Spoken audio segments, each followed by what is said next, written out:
My name is Stacey. I'm from Long Island, New York. I was the flutist on the Urbana 22 Worship Team.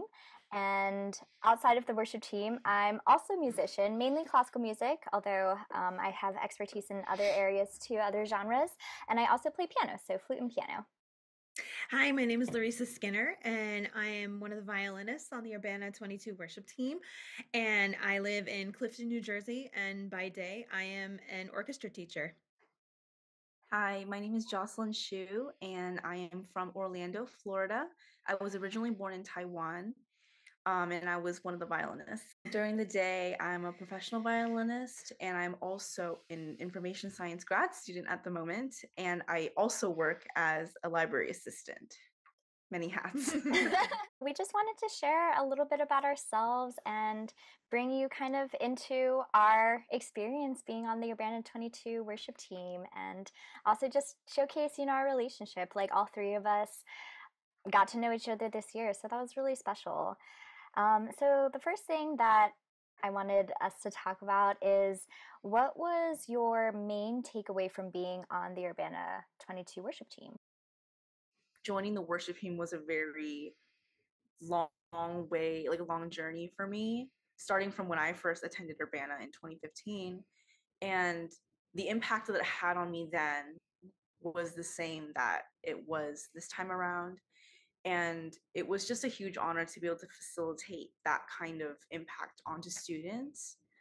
Now, like as a working professional, as someone who's not in school anymore, and in such a short time, we've been able to have such a deep impact on the attendees there, just using our abilities and our skills, and it kind of just reassures you know my belief that like every single one of us was there for a reason, every person on Mm. the worship team, every person that was at the conference. And so Mm. that was one of my takeaways. Oh, yeah, for sure. I had been wanting to be on the Urbana worship team since I first came in 2006, and I saw the worship team. And as a musician, as a college musician, I was like, I've got to get up there. How do I get up there? And then my husband is a staff worker at Montclair State University and Caldwell University, and just got connected to the Urbana worship team through that. And now, and Urbana 22 got to finally fulfill that dream, and it was incredible. Just the group of people, like Jocelyn said, who God just picked to be on that team. Every single one of them has a story and a reason for being there. And I truly do believe that God used each and every one of us in our giftings to be able to bring everybody who was in attendance in person and online just closer to God, Mm. and just understanding our purpose here in God's kingdom and in global missions. I think that probably the biggest takeaway was just being able to experience such an incredible amount of multicultural worship.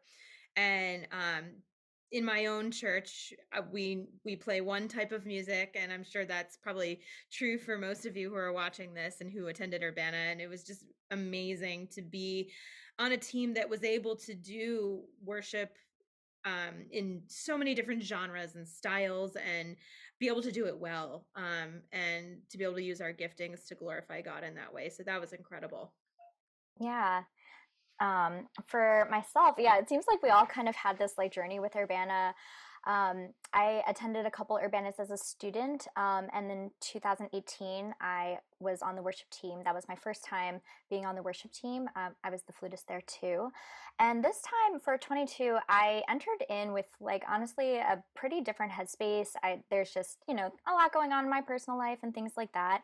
And I just didn't feel equipped to be in a place to lead other people and to worship in something as big, as multicultural worship and things like that. But I felt like God was, just speaking to me and working through me and just reminding me that I don't have to have it all together, that it doesn't like rest on me, that like things go well. And even coming to worship and leading worship, I don't have to come from a completely filled place. God can still use me to bless other people. And I hope that happened for, you guys at Urbana.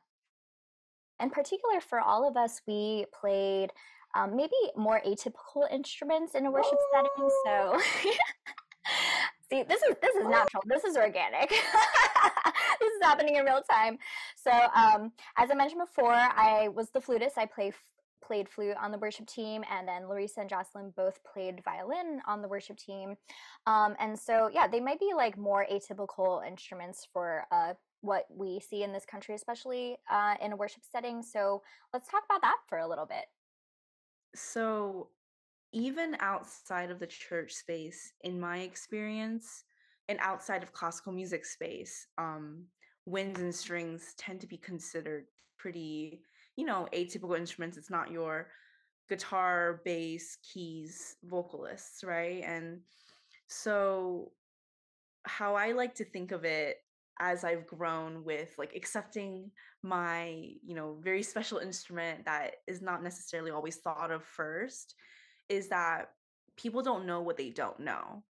And in that way, it becomes a huge blessing and a very fun way to just introduce the instrument into a new space where people may not necessarily know how it fits, but a lot of that's because they probably don't play the instrument. And so as the people who do play the instrument, we have that opportunity to be able to teach others and to introduce, maybe baby steps, maybe a little bigger than that. And that can just really be a learning experience for everyone and an eye-opening experience for everyone to now think of these instruments as something that is, just as important, just as special.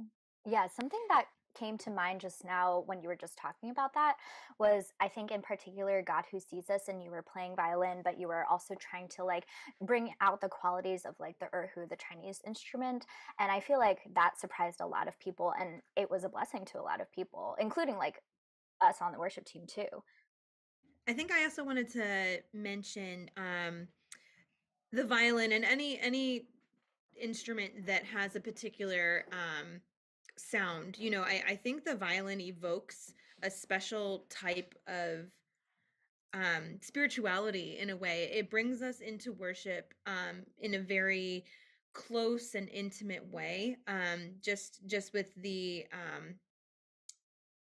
tone and how in those quiet Holy Spirit moments, you're able to just evoke the presence of God in such a very, very special way. And I felt that way during Marcharemos. And people came up to me afterwards saying, wow, like that was crazy. Like just I don't even understand Portuguese, and I was able to become closer to God in that song. So I think God uses us in a very special way. And I think if you are one of those people who plays the clarinet or any instrument that you might not typically see in a worship setting, like God is a very special place for those types of sounds in the musical space. So I would consider how you might be able to add to your own worship team with what you have.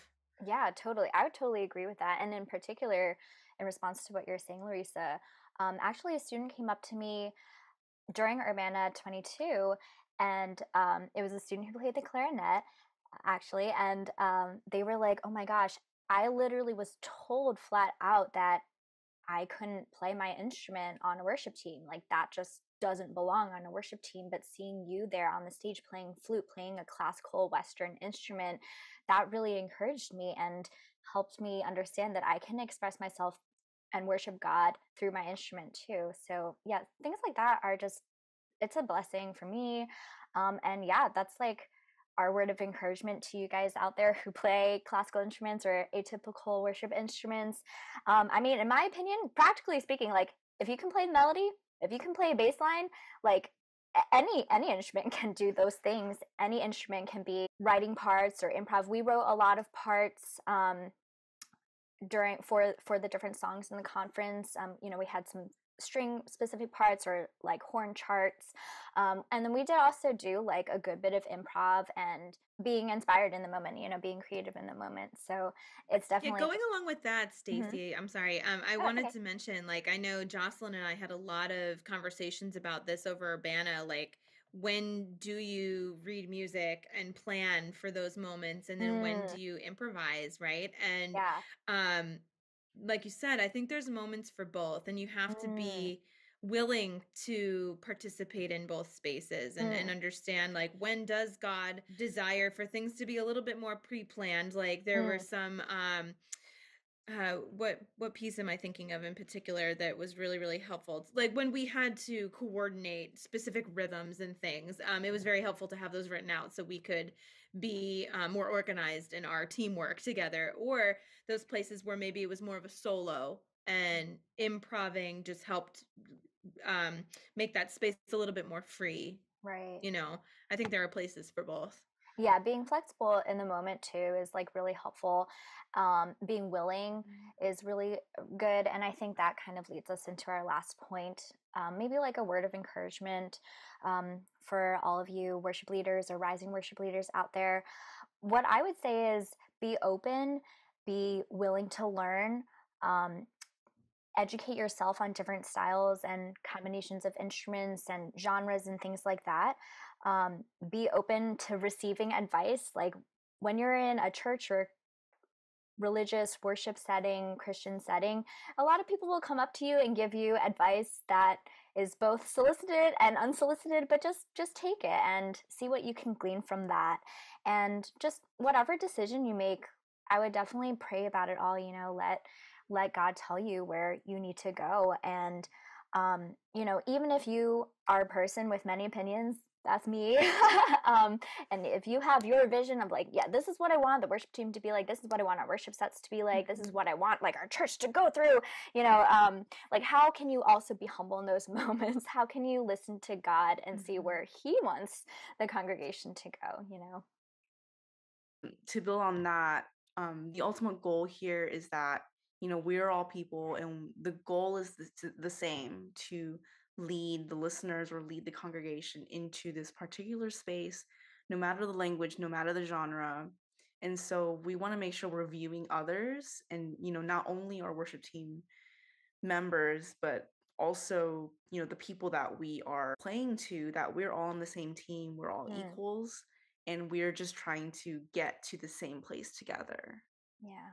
I think also you need to have an open mind. I think not everybody worships the same way, and that's okay. God has made us unique, and a different genre, a different style, a different language may bring someone into a deeper space with God. And I think we have to look outside of maybe our self-centered preferences for worship and say, hey, like, I might not feel as connected during this song, but someone else might. Let me participate in that and see how they experience God. So that was I think one of the coolest things that I learned is that there's so many different ways to worship God. Yeah, well, thank you guys both for sharing, and hope you all watching out there got to know us a little better. And we hope to see you again at the next Urbana. And thanks for listening and watching to three of the instrumentalists on maybe the atypical worship instruments on the Urbana 22 Worship Team. And again, I'm Stacey Chou, and I've been talking with Larisa Skinner and Jocelyn Hsu. Bye. Bye.